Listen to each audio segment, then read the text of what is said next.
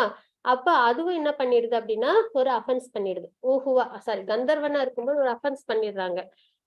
அவங்களும் சரிங்களா? ஒரு முனிவர சாரி எனக்கு பேர் சட்டுன்னு ஞாபகம் வரல. ஆஹ் தேவலர் தேவலர்ன்றவங்கள அவங்க வந்து அஃபென்ஸ் பண்ணிடுறாங்க. அப்ப அவங்களும் என்ன பண்ணிடுறாங்க, நீ முதலையா போயிடுவ அப்படின்னு சொல்லிடுறாங்க. உடனே அவங்களும் முதலையா வாழ்ந்துட்டு இருக்காங்க. அப்ப அவங்க எப்படி பாப விமோச்சனம் கிடைக்கும் அப்படின்னும் போது அவங்க வந்து சொல்லுவாங்க, இந்த மாதிரி நீ வந்து முதலையா இருப்ப, பகவானோட சுதர்ஷனம் வந்து உன்னோட கழுத்தை கட் பண்ணும். அப்போ வந்து உனக்கு மறுபடியும் உன்னோட இந்த ஹூ ஹூ அப்படின்ற கந்தர்வனா நீ திரும்பி வந்துருவ அப்படின்றத சொல்லுவாங்க. அதே மாதிரியே முதலைய வந்து பகவான் வந்து சுதர்ஷனத்தால கட் பண்ணுவாங்க. அப்போ வந்து அவங்க மறுபடியும் அந்த கந்தர்வனா மாறிடுவாங்க. சரி, ஏன் கஜேந்திரனுக்கு முக்தி, ஏன் வந்து அந்த ஹூ ஹூ கந்தர்வனுக்கு முக்தி கொடுக்கல அப்படின்னா, கஜேந்திரன் என்ன பண்றாங்க, பகவான பிரேயர்ஸ் பண்றாங்க. நீ ஏத்துக்கோ அப்படின்னு சொல்றாங்க. ஆனா முதல்ல வந்து பிரேயர்ஸ் எல்லாம் எதுவும் சொல்லல இல்லைங்களா? அது வந்து தன்னோட விஷயத்துல மட்டும் தீவிரமா இருந்தது. அப்படின்னும் போது அது மறுபடியும் கந்தர்வனாவே மாறிடுது. இவங்க வந்து கஜேந்திரன் வந்து பகவான பிரேயர்ஸ் பண்ணி பகவான்கிட்ட சரணாகதி அடைஞ்சதுனால பகவான் அவங்களுக்கு லிபரேஷன் கொடுத்தாங்க. அப்படின்றதுதான் கஜேந்திரனோட பாஸ்ட் டைம்ஸ். இது எல்லாமே 2வது அத்தியாயத்துல இருந்து 4வது அத்தியாயம் வரைக்கும். சரிங்களா? இப்ப நம்ம பிரத்யேகமா 3வது அத்தியாயத்துல உள்ள பிரேயர்ஸ பத்தி மட்டும்தான் நம்ம பார்க்க போறோம். அது என்னென்ன அப்படின்றத நம்ம பார்க்கலாம். இதுல சம்மரி இப்ப நம்ம பார்த்துட்டோம். இதுல ஒரு தடவை விளக்கம், பிரேயர்ஸ்ல ஒரு தடவை விளக்கம் வேண்டாம், நிறைய டைம் எடுத்துடும். அதனால நம்ம பிரேயர்ஸோட நம்ம பார்க்கலாம். ஹரே கிருஷ்ணா. அடுத்து ஜெயமகாலட்சுமி மாதாஜி வாசிக்கிறீங்களா? பிரேயர்ஸ் 1 to 5 வாசிக்கிறேன் மாதாஜி. ஃபர்ஸ்ட் 5 தான் மாதாஜி. ஃபர்ஸ்ட் 5 மாதாஜி. ஓகே மாதாஜி. ஸ்ரீ பாதராயணிர் உவாச்ச ஏவம் வியவசிதோ புத்யா சமாதாய மனோஹ்ருதி ஜஜாப பரமம் ஜாப்யம் பராக் ஜன்மணி அனுசிக்ஷிதம்.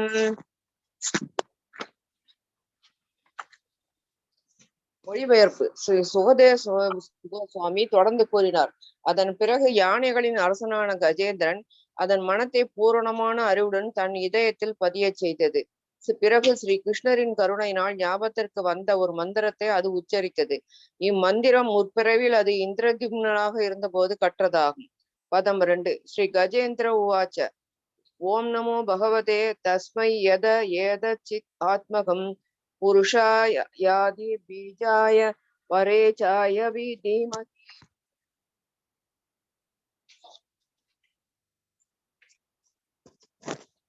மொழிபெயர்ப்பு. யானைகளின் அரசனான கஜேந்திரன் கூறியது, பரமபுருஷனான வாசுதேவனுக்கு எனது மரியாதை கலந்த வணக்கங்களை நான் சமர்ப்பிக்கின்றேன்.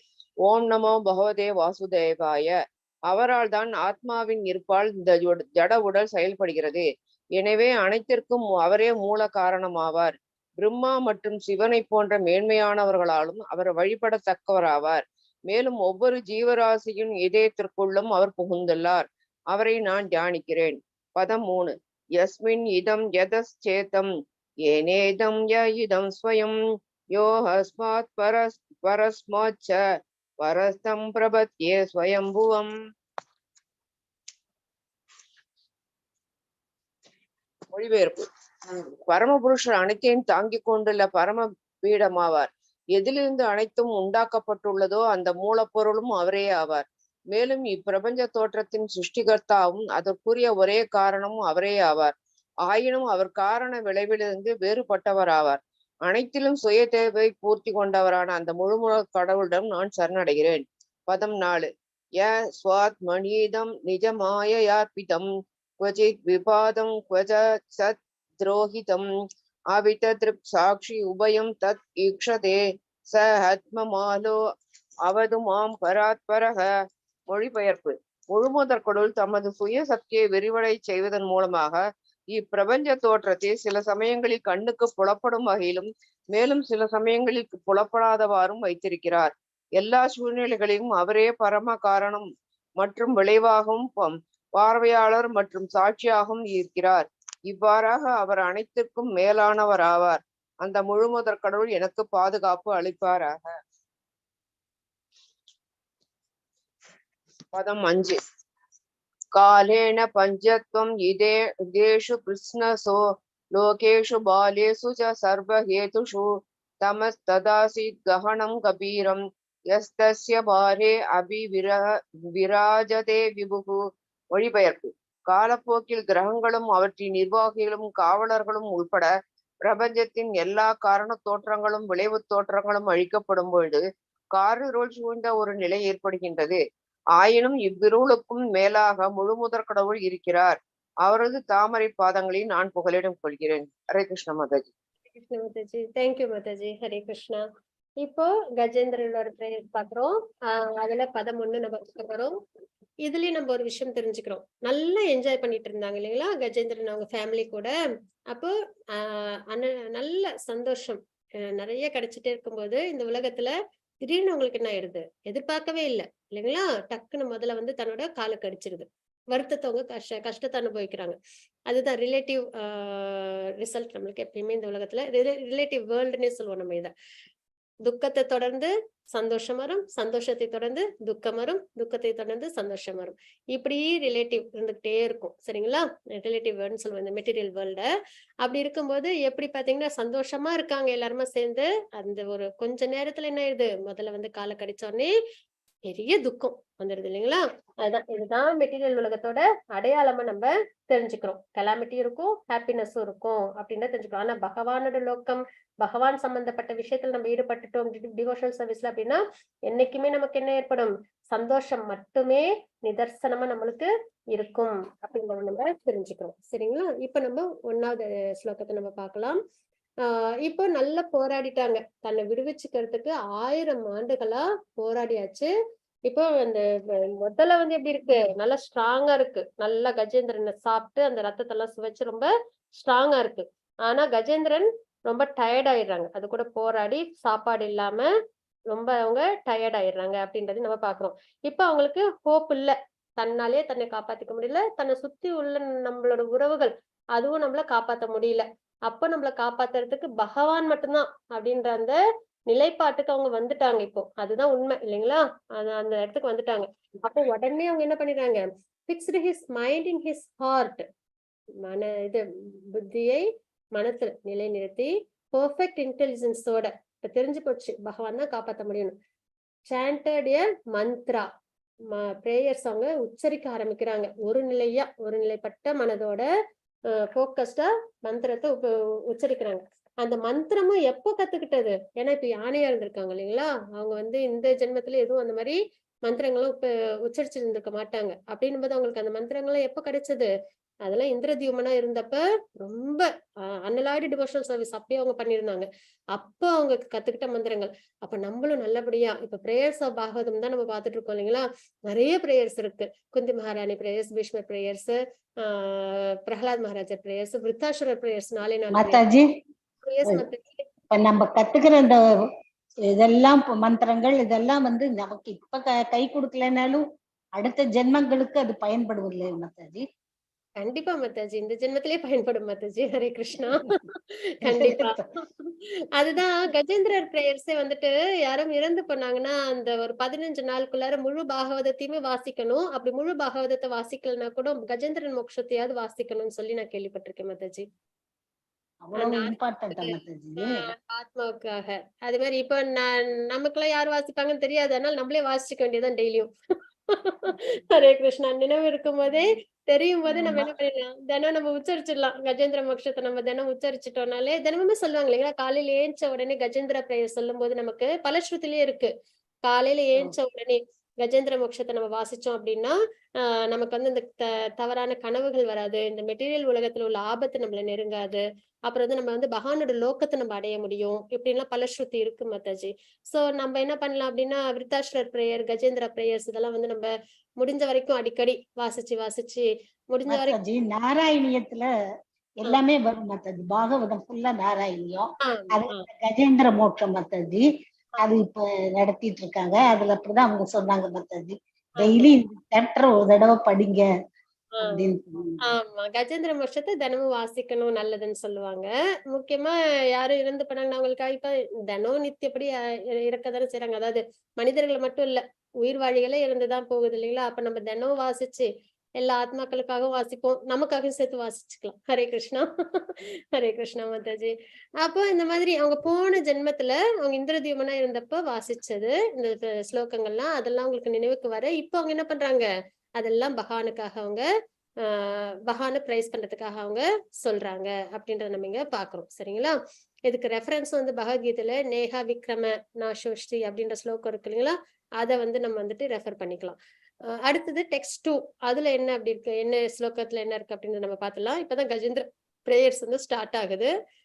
அவங்க வந்து என்ன பண்ணாங்கன்னா ஓம் நமோ பகவதே வாசுதேவாய, பாகவதம் ஸ்டார்ட் ஆனதும் இதுலதான் இல்லைங்களா, ஓம் நமோ பகவதே வாசுதேவாய அப்படின்னு சொல்லிதான் அப்சல்யூட் ட்ரூத்தை பத்தி ஜென்மாதஷ்ய அப்படின்ற ஸ்லோகத்துல வியாசர் வந்து அப்சல்யூட் ட்ரூத் பத்தி விளக்கங்கள் கொடுத்திருப்பாங்க இல்லைங்களா. அதே மாதிரி இங்கேயும் கஜேந்திரன் என்ன சொல்றாங்க, பகவானை துதிக்கிறாங்க. சரிங்களா? அப்சல்யூட் ட்ரூத்தா துதிக்கிறாங்க. Because of this material him, because of him this material body acts due to the presence of spirit. நம்மளோட ஜட உடல் இயங்கிட்டு இருக்கு அப்படின்னா காரணம் என்ன, நம்மளோட ஆத்மா இல்லைங்களா. அது எல்லாமே யாரு உருவாக்குனது, பகவானாலதான் இல்லைங்களா. he is therefore the root cause of everyone. எல்லாமே உருவாகி இருக்கு, இந்த ஜட உடல் ஆத்மா இதெல்லாம் உருவாக்குறதுக்கு யாரே காரணம், பகவானே காரணம். Root cause, source of energy, absolute truth, எல்லா எனர்ஜிக்கும் மூல காரணம் இல்லைங்களா, சமம்போனம் அப்படின்னு சொல்லுவாங்க பகவான். அப்சல்யூட் ட்ரூத் அப்படின்னு சொல்லுவாங்க. எனர்ஜி எதெல்லாம் இருக்கோ, ஒரு எனர்ஜி இருக்கு அப்படின்னு ஏதோ ஒரு பொருள் இருக்குனாலே அது ஒரு விஷயத்தால் தான் உருவாகி இருக்கும் இல்லைங்களா, அந்த எனர்ஜி சோர்ஸ் வந்து பகவான் தான். அப்படின்னும் போது இங்க கஜேந்திரன் அதுதான் இங்க குறிப்பிட்டு சொல்றாங்க. he is therefore the root cause of everyone. he is worshipable for such exalted person. தேவர்களும் வழிபாடு பண்றவங்க தான் பகவான் அப்படின்றத சொல்றாங்க. he has entered the heart of every living being. எல்லாருடைய இதயத்திலும் அவங்க பரமாத்மாவா இருக்கிறாங்க. அப்படிப்பட்ட பகவானோட உயர்த்தி எல்லாம் இந்த ஸ்லோகத்துல சொல்லி வழிபாடு பண்றாங்க. சரிங்களா?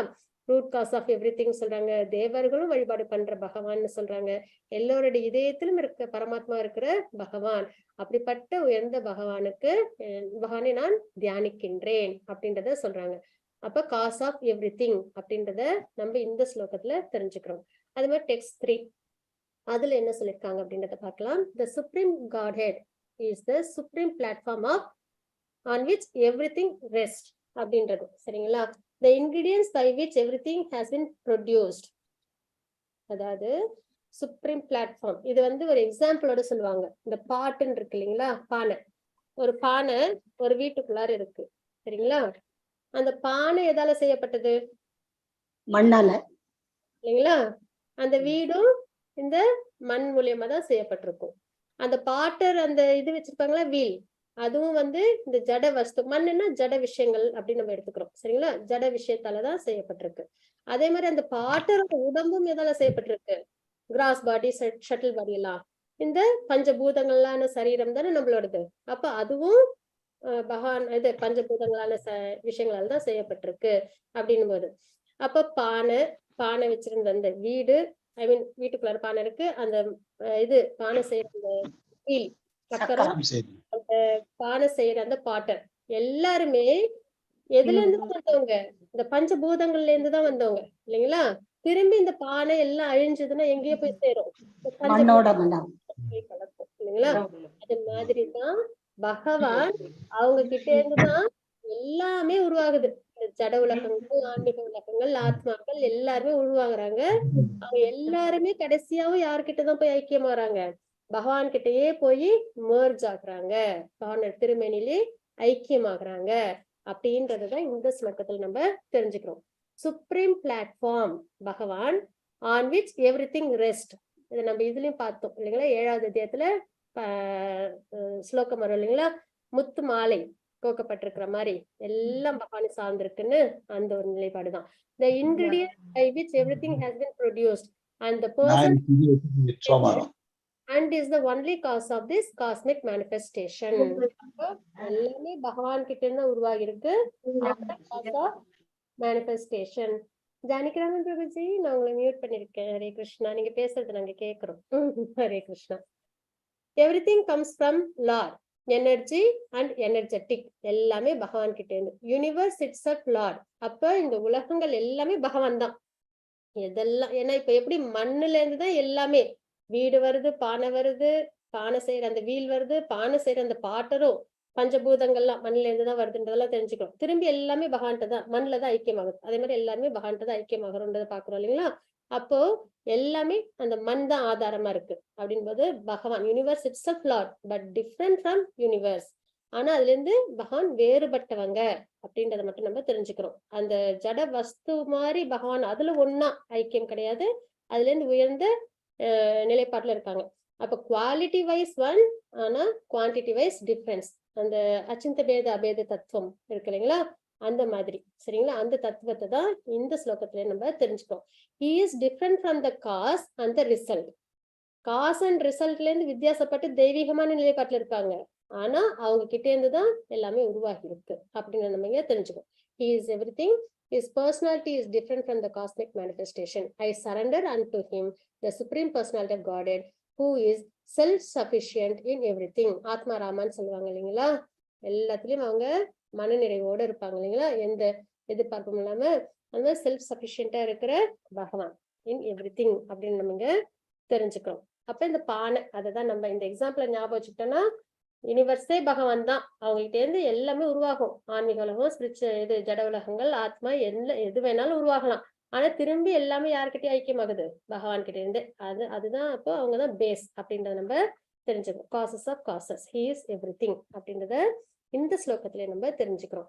The supreme personality of Godhead, by expanding his own energy, நிறைய எனர்ஜிஸ் உண்டு இல்லையா பகவானுக்கு, external energy, internal energy, marginal energy அப்படின்லாம், keeps this cosmic manifestation visible. அப்ப எக்ஸ்டர்னல் எனர்ஜி அவங்க உருவாக்கி மாயா சக்தி மூலமா என்ன பண்றாங்க? இந்த உலகங்கள் எல்லாம் உருவாக்குறாங்க. அப்ப எல்லாம் திருமேனியில எல்லாமே ஐக்கியமா இருந்ததெல்லாம், தெரியாம இருந்ததெல்லாம் இப்ப என்ன ஆகுது? உலகங்களா உருமாறி எல்லாம் இயங்கிட்டு இருக்கு, விசிபிளா இருக்கு, இயங்கிட்டு இருக்கு. And again sometimes render it's invisible. கொஞ்ச காலத்துல மறுபடியும் மூச்சை உள்ளார இருக்கும்போது என்ன ஆகுது? எல்லாம் மறுபடியும் பகவான் திருமேனிக்குள்ளார போய் ஐக்கியமாயிடும். பிரஜா நதியில வேற எதுவும் இருக்காது, பகவான் மட்டும்தான் இருப்பாங்க இல்லைங்களா? அப்போ பகவான் மூச்சை வெளியில விடும்போது எல்லா உலகங்களும் விசிபிளா இருக்கும். மறுபடியும் மூச்சை உள்ளார இழுக்கும் போது பகவான் மட்டும்தான் இருப்பாங்க இல்லைங்களா? உலகங்கள் எல்லாம் அவங்க திருமேனிக்குள்ளார ஐக்கியமாயிடுது. அப்ப he keeps this, அதாவது அவங்களோட எனர்ஜி மூலியமா keeps this cosmic manifestation visible and again sometimes renders it invisible. He is both the supreme cause and the supreme result அப்படின்னு நம்ம இங்க பாக்குறோம். காஸ் அண்ட் எஃபெக்டா இருக்காங்க. அந்த அப்சர்வர் கவனிக்கிறாங்க, விட்னஸ் எல்லாமே பார்வையாளரா இருக்கிறாங்க, அப்சர்வ் பண்ணிட்டு இருக்காங்க, நம்ம என்னெல்லாம் நடக்குதுன்றது எல்லாத்தையுமே அவங்க கவனிச்சுட்டு இருக்காங்க. இன் ஆல் சர்க்கம்ஸ்டன்சஸ், ஆல் சர்க்கம்ஸ்டன்சஸ்னா கிரியேஷன் அப்பயும் சரி, மெயின்டெனன்ஸ் அப்பயும் சரி, அனிஹிலேஷன், 3 நேரத்திலயுமே, உருவாக்கம், காத்தல், அழிப்பு, இந்த 3 நேரத்திலயுமே அப்சர்வரா இருக்காங்க, விட்னஸ் பார்வையாளரா இருக்காங்க, காஸ் அவங்களாலதான் உருவாகுது இல்லைங்களா? அப்ப காஸ் அண்ட் எஃபெக்டா இருக்கிறாங்க அப்படின்னு நம்ம தெரிஞ்சுக்கிறோம். He is transcendental to everything. இந்த மாதிரி எல்லாம் எல்லாத்தையும் பார்வையாளர விட்னஸா இருந்தாலும் அவங்களோட நிலைப்பாடு எப்படிப்பட்டதா இருக்கும்? தெய்வீகமானதா இருக்கும். இந்த கண்டாமினேஷன், ஜட விஷயத்தோட அந்த கண்டாமினேஷன் பகவானுக்கு கிடையாது. அவங்க எப்பயும் தெய்வீகமானவங்களா இருக்கிறாங்க அப்படின்றத தெரிஞ்சுக்கணும். May the supreme personality of Godhead give me protection. அப்படிப்பட்ட உயர்ந்த பகவான் எனக்கு பாதுகாப்பை தரட்டும் அப்படின்றத நம்ம இங்க தெரிஞ்சுக்கிறோம். சரிங்களா? அப்ப எல்லாமே உருவாகுது, மெயின்டைன் ஆகுது, அழியுது. அப்பயும் பகவான் எப்படி இருக்காங்க? மாற்றம் இல்ல இந்த உலகங்களுக்கு தான். ஆனா பகவான் எப்படி இருக்காங்க? ரொம்ப தெய்வீகமான நிலைப்பாட்டுல இருக்காங்க. In due course of time, when all the causative and effective manifestation of the universe, including the planets, எல்லாமே சரிங்களா, planets 14 planetary systemல இருக்கு இல்லைங்களா, their directors and maintainers யார்? தேவர்கள்லாம் இல்லைங்களா? தேவர்கள்லாம் தான் பகவான் டைரக்ட் பண்றாங்க. அதுக்கப்புறம் பிரம்மா அதை என்ன பண்றாங்க? கிரியேட் எல்லாம் பண்றாங்க இல்லைங்களா? அந்த மாதிரி மெயின்டெனன்ஸ் ஆர் அனிஹிலேட்டட். எல்லாமே என்ன ஆகுது? அனிஹிலேஷன், பிரளயத்துல எல்லாம் மாயமாயிடுது, பகவான்ட்ட ஐக்கியமாயிடுது. There is a situation of dense darkness. அப்ப எதுவுமே இருக்காது. இப்ப பாத்தீங்கன்னா பிரம்மாவோட ஒரு நாள் முடிஞ்சப்ப கூட என்ன ஆகும்? இந்த 3 லோகங்களும் நீரால முழுகிடும் இல்லைங்களா? எந்த ஆக்டிவிட்டியுமே இருக்காது. அப்புறம் மறுபடியும் பகல் வந்ததுக்கு அப்புறம் தான் ஆக்டிவிட்டி ஆரம்பிக்கும். பிரம்மாவோட பகல் வந்ததுக்கு அப்புறம் தான். அதே மாதிரி இந்த பிரளய கால நேரத்துல எல்லாமே எப்படி இருக்குமா, டென்ஸ் டார்க்னஸா இருக்கும். ஏன்னா சூரியன் எல்லாருமே பகவானுடைய திருமேனிக்குள்ளதான் போயிடுவோம் இல்லையா. அப்படின் போது இந்த ஜட உலகத்தோட நிஜமான அடையாளம் என்ன, இருட்டு. அப்ப அந்த டென்ஸ் டார்க்னஸ்ல இருக்கும் இந்த உலகங்கள்லாம். அப்போ above this darkness however is the supreme personality of Godhead. I take shelter of his lotus feet. ஆனா இந்த பிரளயம் எதுவும் பாதிக்காத அந்த இருட்டுக்கும் அப்பாற்பட்டு பிரகாசமா இருக்கக்கூடிய பகவான் அவங்க கிட்ட நானு ஷெல்டர் எடுத்துக்கிறேன் அப்படின்றத இந்த ஸ்லோகத்துல நம்ம பாக்குறோம். அப்ப டிஸ்ட்ரக்ஷன்றது யாருக்கெல்லாம் தான், ஜட உலக விஷயங்களுக்கெல்லாம் தானே தவிர பகவானுக்கு கிடையாது. அவங்க எப்பயுமே தெய்வீகமான நிலைப்பாட்டுல இருப்பாங்க. அதனாலதான் அப்படிப்பட்ட தெய்வீகமான நிலைப்பாட்டுல உள்ள பகவானை நம்ம சரணாகதி அடைஞ்சிடணும். அப்ப நமக்கு என்ன கிடைக்காது, இந்த பிறப்பிறப்பு சுழற்சி, இந்த டார்க்னஸ் இதெல்லாம் நமக்கும் கிடைக்காது. அதுக்குதான் நம்ம பக்தி பண்ணி பகவானை அடைஞ்சிடணும் அப்படின்னு நம்ம தெரிஞ்சுக்கிறோம். அடுத்தது ஐ திங்க் மல்லிகா மாதாஜி வாசிச்சு கொடுக்குறீங்களா 6 to 10 வரைக்கும்? ஹரே கிருஷ்ணா மாதாஜி, வாசிக்கிறோம் மாதாஜி. அவசியம் மாதாஜி.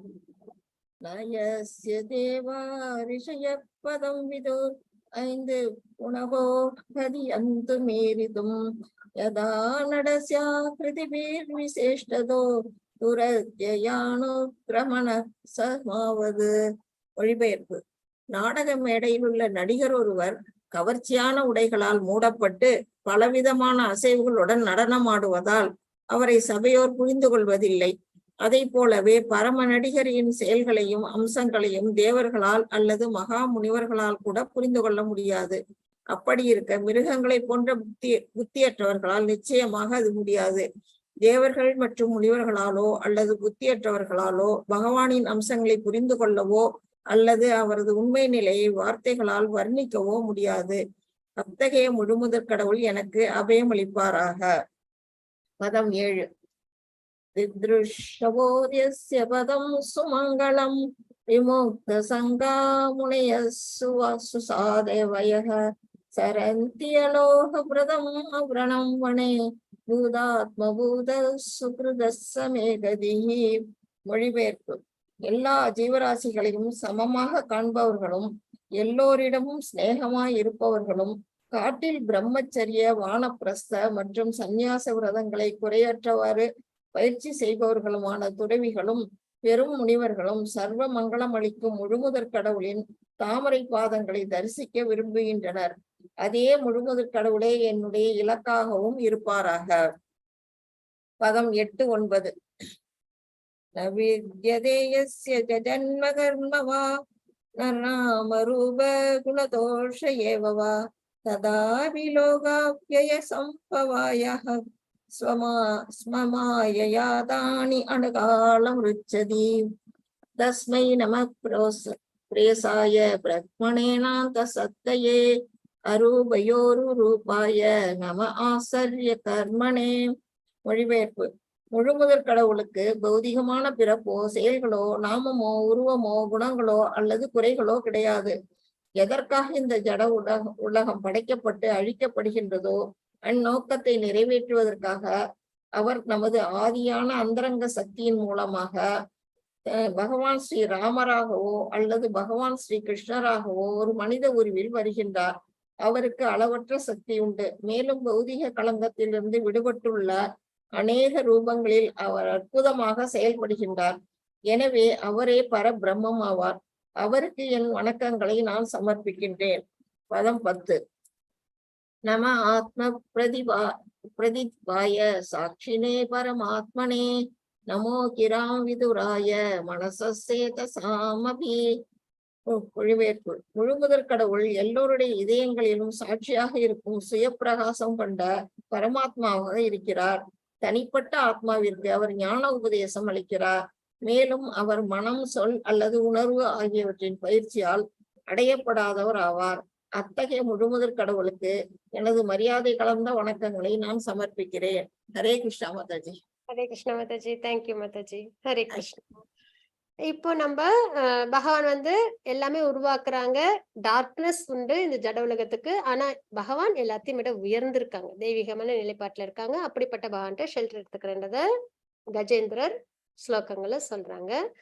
இப்போ அடுத்தது 6வது ஸ்லோகத்துல an artist on stage being covered by attractive dresses and dancing with different movements is not understood by his audience. இப்ப வந்து ஒரு டான்ஸ் ப்ரோக்ராம் இல்லைன்னா ஒரு பாட்டு கச்சேரி, மியூசிக் ஏதோ ஒண்ணு அது மாதிரி போறோம்னு வச்சுக்கோங்களேன். இப்ப நம்மளுக்கு அந்த ஞானம் இல்ல, சங்கீத ஞானம் இல்ல அப்படின்னும் போது அவங்க என்ன பாடினாலும் நம்மளால அதை வந்து என்ன பண்ண முடியாது, முழுசா அண்டர்ஸ்டாண்ட் பண்ண முடியாது இல்லைங்களா? அவங்க டான்ஸ் ஆடுறவங்க ஒரு பாவத்துல டான்ஸ் ஆடுவாங்க. ஆனா அது என்ன பாவம்ன்றதுலாம் நம்மளால புரிஞ்சுக்க முடியாது. நம்ம அப்படியே மேலோட்டமா ஒரு விஷயமா தெரிஞ்சுட்டு வந்துருவோம் இல்லைங்களா? அப்ப நல்லபடியா புரிஞ்சுக்க முடியாது. ஆஹ் யாருக்கெல்லாம் வந்து டான்ஸ் பத்தியோ இல்ல பாட்டு பத்தியோ தெரியாம இருக்கிறாங்களோ அவங்களுக்குலாம் அதே மாதிரிதான் பக்தி அப்படின்ற ஒரு விஷயம் யாருக்கு இருக்கோ அவங்களால மட்டும்தான் பகவானை புரிஞ்சுக்க முடியும். பகவானோட ஆக்டிவிட்டிஸ், நாம ரூப குண லீலைகள் எல்லாம் எதனால பகவான் அதெல்லாம் லீலைகள்லாம் எடுக்கிறாங்க, அவங்களோட குணங்கள் என்ன, இதெல்லாம் புரிஞ்சுக்கணும்னா பக்தி அப்படின்றது இருந்தாதான் நம்மளால புரிஞ்சுக்க முடியும். பக்தி இல்ல அப்படின்னா நம்மளால என்ன பண்ண முடியாது, பகவானோட அந்த நாம ரூப குண லீலைகள் பத்தி எல்லாம் நம்மளால புரிஞ்சுக்க முடியாது. எப்படி வந்து டான்ஸ் பாட்டு இதை பத்தின நாலேஜ் இல்லாம இருக்கிறவங்க டான்ஸ் பாட்டெல்லாம் கேட்டு அவங்களுக்கு அதெல்லாம் என்ன ராகம்னு தெரியாது, என்ன பாவம்னு தெரியாது, ஆனா ஏதோ கேட்பாங்க இல்லைங்களா? அந்த மாதிரி ஆயிடும் பகவானை பத்தி பக்தி இல்லாதவங்களுக்கு. ஆனா யாரு பக்தி பண்றாங்களோ அவங்களுக்கு பகவானோட எல்லா விஷயங்களும் பரிபூர்ணமா புரிய வரும் அப்படின்றத இந்த ஸ்லோகத்துல கஜேந்திரன் நமக்கு சொல்றாங்க. அப்போ இங்க the activities and features of the supreme artist cannot be understood even by the demigods or sages, great sages. தேவர்களாலும் முனிவர்களாலும் கூட பகவானை புரிஞ்சுக்க முடியாது பக்தி இல்லைன்னா அப்படின்னு நம்ம இங்க பாக்குறோம். Certainly not by those who are unintelligent like animal. ஏன்னா இப்ப அவங்க எந்த ரூபத்துல இருக்காங்க கஜேந்திரன், அனிமல் யானையா இருக்காங்க இல்லையா? அப்படிங்கும்போது தேவர்களாலும் முனிவர்களாலும் கூட புரிஞ்சுக்க முடியாதப்போ அனிமல்ஸ் அதால கண்டிப்பா, ஏன்னா இன்டெலிஜென்ஸ் கம்மியா இருக்கும் இல்லையா? அப்ப வேதங்கள்லாம் தெரிஞ்சுக்க முடியாது, பகவான் யாருன்னு தெரிஞ்சுக்க முடியாது. அப்படிங்கும் போது இன்டெலிஜென்ஸ் இல்லாத அனிமலுக்கும் அது சிரமம் அப்படின்றத சொல்றாங்க. Neither the demigods and the sages nor the unintelligent can understand the features of the Lord, nor can they express in this word his actual position. May that supreme personality of Godhead gives me protection அப்படின்றத நம்ம இங்க பாக்குறோம் சரிங்களா? ஏன்னா இப்ப அனிமல்ல பிரகலாத் மகாராஜர் கூட பிரேயர்ஸ்ல சொன்னாங்க இல்லைங்களா, நான் டீமன் அந்த இதுல வந்து நான் இருக்கேன், எனக்கு எப்படி உங்களை பத்தி தெரியும், உங்களை எப்படி நான் பிளேஸ் பண்ண முடியும் அப்படின்றதெல்லாம் அவங்க சொல்லியிருந்தாங்க இல்லைங்களா? அது அந்த ஹியூமனிட்டி, ஹம்பிள்னஸ் அப்படின்றத பாக்குறோம். அதே மாதிரி இங்கேயும் கஜேந்திரன் இப்ப ஏன் வந்து இந்த பிரேயர்ஸ் எல்லாம் அவங்களால சொல்ல முடியுது அப்படின்னா, அவங்க ஒரு பெரிய டிவோட்டியா இருந்தாங்க. ஒரு கர்ஸ்னால அவங்க என்ன ஆயிட்டாங்க, யானை ரூபத்துல இருக்காங்க அவ்வளவுதானே தவிர. ஆனா இன்னும் ஏன்னா பக்தி என்னைக்கும் தாழாது இல்லைங்களா? பக்தி சேவையில சின்னதா நம்ம ஏதாவது பண்ணாத கூட அது என்ன ஆகும், என்னைக்கும் நம்மளுக்கு அது தாழ்வை ஏற்படுத்தாது, நம்மள உயரத்துக்கு தான் கொண்டு போகும் இல்லைங்களா? அது வளர்ந்துகிட்டு தான் இருக்கும். அப்படின்னும் போது யானையா அவங்க ஒரு கர்ஸ்னால வந்தாலுமே அவங்களுக்கு இன்னும் என்ன ஆகுது, அந்த பக்தி மனசுல இருக்கு. அதனால அவங்களால இப்ப பிரேயர்ஸ் பண்ண முடியுது. ஆனா பொதுவா அனிமல்ஸா இருக்கும்போது என்ன ஏற்படாது, நமக்கு அந்த ஞானம் இருக்காது, இன்டெலிஜென்ஸ் இருக்காது, சாஸ்திரம் தெரியாது, பகவான் தெரியாது, ஒரு சாதாரண ஒரு லைஃப்ல தான் இருப்போம் இல்லைங்களா? அதுதான் இங்க சொல்றாங்க இந்த பிரேயர்ஸ்ல. Unintelligence like animal, neither demigod and sages nor the unintelligence can understand the features of the Lord. அப்ப மொத்தமா நம்ம பார்க்கும்போது பக்தி இல்லாதவங்களால பகவானோட நாம ரூப குண லீலைகளை முழுமையா புரிஞ்சுக்க முடியாது அப்படின்றத நம்ம இங்க தெரிஞ்சுக்கிறோம். அப்ப அப்படிப்பட்ட சுப்ரீம் பர்சனாலிட்டி உயர்ந்த பகவான் கிட்ட என்ன ப்ரொடெக்ட் பண்ணுமாறு கேட்டுக்கிறேன் அப்படின்றத இந்த ஸ்லோகத்துல நம்ம பாக்குறோம். அடுத்தது 7வது ஸ்லோகம். Renunciant and great sages who see all living beings equally. நம்ம பார்த்திருக்கோம் இல்லைங்களா? பகவத்கீதையில கூட எல்லாரையும் சரிசமமா பாக்குறது அப்படின்றத பார்த்திருக்கோம் இல்லைங்களா? 5வது அத்தியாயத்துல. அப்ப அதே மாதிரி அவங்களும் என்ன பண்ணுவாங்க, இந்த கிரேட் சேஜஸ், ரெனோன்சியன்ஸ் அவங்களும் என்ன பண்ணுவாங்க அப்படின்னா, ஜட உலகத்துல இருந்து விலகி இருக்கிறவங்க இவங்களும் என்ன பண்ணுவாங்கன்னா எல்லாரையும் சரிசமமா பார்ப்பாங்க, ஆத்மாவா பார்ப்பாங்க, பண்டிதா சமதர்ஷனவா பார்ப்பாங்க. Who are friendly to everyone, எல்லார்கிட்டையும் சரிசமமா பாக்குறதும் இல்லாம எல்லாத்தையும் அன்போடையும் அவங்க இருப்பாங்க அப்படின்றத பாக்குறோம். Who flawlessly practice in the forest the vows of brahmacharya, vanaprastha, sannyasi and the order of life. அதையும் அவங்க சரிவர ஃபாலோ பண்றவங்களா இருப்பாங்க. எல்லாரையும் சரிசமமா பார்ப்பாங்க, எல்லாருக்கிட்டையும் அன்போடு இருப்பாங்க, அதே சமயத்துல அந்த பிரம்மச்சரியம், கிரகஸ்தா, வானப்பிரஸ்த, சன்னியாசி இந்த வாழ்க்கையும் அவங்க சரிவர வாழ்ந்துட்டு இருப்பாங்க. அப்படிப்பட்டவங்க கிரேட் சோல்ஸ் இல்லைங்களா? அவங்களாம் desire to see the all auspicious, மங்களகரமான பகவான அவங்க பார்க்கணும்னு முழுமையா விருப்பப்படும் போது அவங்களால என்ன பண்ண முடியும், பகவானை அவங்க அடைய முடியும், பார்க்க முடியும். அப்போ தபஸ்ய வாழ்க்கையிலிருந்து எல்லாரையும் சரிசமமா பாவிச்சு எல்லார்கிட்டயும் அன்போட பழகிறதுதான் குவாலிட்டிஸ். பகவானை நம்ம புரிஞ்சுக்கும் குவாலிட்டிஸ் தான் இந்த ஸ்லோகத்துல நம்ம தெரிஞ்சுக்கிறோம். அதுவும் இல்லாம முக்கியமா இந்த தபஸ்ய வாழ்க்கையில வாழ்ந்ததுக்கு அப்புறமும் நமக்கு பகவான் மேல ஆசை இருக்கணும், அலாதி பிரியம். அவங்கள பார்க்கணும், அவங்கள புரிஞ்சுக்கணும், அவங்கள அடையணும், அவங்களுக்கு பக்தி சேவை பண்ணணும், இப்படின்ற இந்த அலாதியான ஆசை நிறைய இருக்கணும் அப்படின்றத நமக்கு தெரிஞ்சுக்கிறோம். அப்ப இந்த மாதிரி desire to see the all auspicious, மங்களமான கடவுளை பார்க்கணும் அப்படின்ற விருப்பத்தோடு இருக்கிறவங்க, may that same supreme personality of Godhead be my destination. இப்படி எல்லா உயர்ந்த சேஜஸ்க்கெல்லாம் பிரதானமா இருக்கிற அந்த பகவானே எனக்கும் பிரதானமா இருக்கட்டும் அப்படின்றத இந்த ஸ்லோகத்துல நம்ம தெரிஞ்சுக்கிறோம். The supreme personality of Godhead has no material birth, activities, name, form, qualities or false. இதெல்லாம் நமக்கு உண்டு. ஜட உலகத்துல பிறந்த நமக்கு இது எல்லாமே உண்டு இல்லைங்களா? இந்த இன்னும் பகவான் கிட்ட போகாம இந்த ஜட உலகத்துல இருக்கிற எல்லாருக்கும் பிறப்பு, செயல்கள், பேர், ஃபார்ம், குவாலிட்டிஸ், ஃபால்ட், 4 வகையான ஃபால்ட்ஸ் இருக்கு இல்லைங்களா? அதுதான் நம்ம சொல்லுமே 4 குறைபாடுகள்: defective senses, illusion, cheating propensity, committing mistake. இந்த மாதிரி ஃபால்ட்ஸ் எல்லாம் நம்ம கிட்ட உண்டு இல்லைங்களா? அப்படின்னு ஆனா பகவானுக்கு இதெல்லாம் உண்டானா கிடையாது. அப்போ பகவான் பர்சனல், அதாவது இம்பர்சனலா அப்படின்னு கேட்டா, பகவானுக்கு ஃபார்ம் அப்படின்றது ஜட உலக சம்பந்தப்பட்ட உருவம் கிடையாது. பகவானோடது திவ்யமான சச்சிதானந்த ஸ்வரூபம் அப்படின்ற முறையில நம்ம இதை புரிஞ்சுக்கணும். சரிங்களா? அதுதான் இங்க நம்ம சொல்லியிருக்கோம். கஜேந்திர சொல்லியிருக்காங்க, நோ மெட்டீரியல். இந்த இடத்துல no birth, no activities, no fame, no ஃபார்ம்னு போட்டிருந்தா பகவானுக்கு ஒளி மூலியமா தான் பகவான் இருப்பாங்கன்றத நம்ம தெரிஞ்சுக்கலாம். ஆனா இங்க என்ன சொல்லியிருக்காங்க, மெட்டீரியல் அப்படின்ற வார்த்தை இருக்கு இல்லையா? அப்ப மெட்டீரியல் பர்த், நம்மள மாதிரி பிறப்பு இறப்பு உண்டா அப்படின்னா அதெல்லாம் கிடையாது. ஆக்டிவிட்டிஸ், நம்மளது மாதிரி பலனை எதிர்பார்த்து செய்யக்கூடிய செயல்கள், முக்குணங்களுக்கு அடிமைகளா இருந்து செய்யக்கூடிய செயல்கள்லாம் உண்டா? கிடையாது இல்லைங்களா? அப்ப நேம், ஃபார்ம், குவாலிட்டிஸ், அப்புறம் நம்ம கிட்ட உள்ள அந்த ஃபால்ட், இதெல்லாம் பகவானுக்கு உண்டானா கிடையாது. External appearance, no material form, to fulfill the purpose for which this material world is created and destroyed. அப்படி இருக்கும்போது பகவான் எதற்காக அவதாரம் எடுக்கிறாங்க அப்படின்னா, இந்த ஜட உலகங்களை உருவாக்கி அந்த அனிகிலேஷன்ல நடக்குது இல்லைங்களா? அப்போ நமக்கு வழிகாட்டுறதுக்காக நிறைய லீலைகள்லாம் அவங்க எடுக்கிறாங்க. To fulfill the purpose for which this material world is created and annihilated. He comes in the form of a human being. நார்மலா ஒரு ஹியூமன் பீயிங் மாதிரி பார்க்க இருப்பாங்க ராமரா கிருஷ்ணரா இருக்கும்போது. by his original internal potency. 4வது அத்தியாயத்திலே இதை நம்ம பாக்குறோம் இல்லைங்களா? பகவான் ஒவ்வொரு யுகந்தோறும் அவதாரம் எடுப்பாங்க. ஆனா திவ்யமான ரூபத்துலதான் அவதாரம் எடுப்பாங்க. நம்மளது மாதிரி கிராஸ் பாடி, ஷட்டில் பாடி எல்லாம் கிடையாது அப்படின்னு தெரிஞ்சுக்கிறோம் இல்லைங்களா? அதே மாதிரி ஹியூமனா பார்க்க தெரிஞ்சாலும் அவங்க இன்டர்னல் பொட்டன்சி மூலியமா தெய்வீக நிலைப்பாட்டுல அவங்க அவதாரம் எடுக்கிறாங்க. he has immense potency and in various forms, all free from material contamination. அவங்க எந்த அவதாரம் எடுத்தாலும் அதுல அவங்க நிலைப்பாடு என்ன? Free from material contamination. இந்த ஜட சம்பந்தப்பட்ட விஷயம் ஒண்ணுமே அதுல இருக்காது. அதுல இருந்து முற்றிலும் விலகி ரினவுன்ஸ்டா தெய்வீக நிலைப்பாட்டுல இருப்பாங்க. he acts wonderfully, he is therefore the supreme Brahman அப்படின்னு நம்ம இங்க தெரிஞ்சுக்கிறோம். அப்போ இந்த ஜடம் உருவம் பகவானுக்கு கிடையாது. ஆனா அவங்க சச்சிதானந்த ஸ்வரூபமா இருக்காங்க. சுப்ரீம் பிரம்மனா. பிரம்மனா கஜேந்திரன் பகவானை இந்த ஸ்லோகத்துல வழிபாடு பண்றாங்க. I offer my respects to him அப்படின்றத பாக்குறோம். 10வது ஸ்லோகத்துல I offer my respectful obeisances unto the supreme personality of Godhead, the self effulgent super soul. இப்ப பரமாத்மாவா பகவானை அவங்க வழிபாடு பண்றாங்க. பரமாத்மா நிலைப்பாட்டை சொல்லி வழிபாடு பண்றாங்க. Who is the witness in everyone's heart.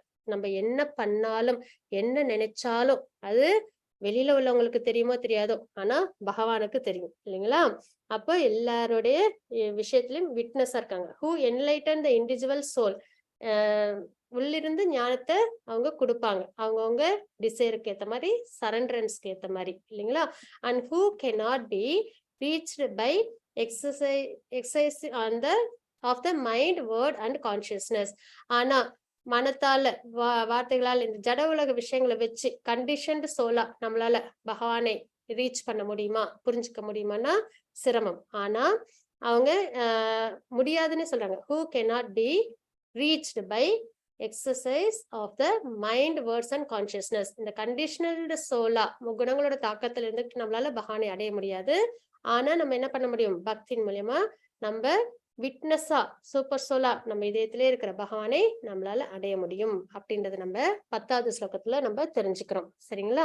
இது வரைக்கும் 10 ஸ்லோகங்கள் ஆகிருக்கு. 29 வரைக்கும் கஜேந்திரரோட பிரேயர்ஸ். மொத்தம் இந்த அத்தியாயத்துல 33 ஸ்லோகங்கள் இருக்கு. சோ 11ல இருந்து நம்ம அடுத்த வாரம் பார்க்கலாம்.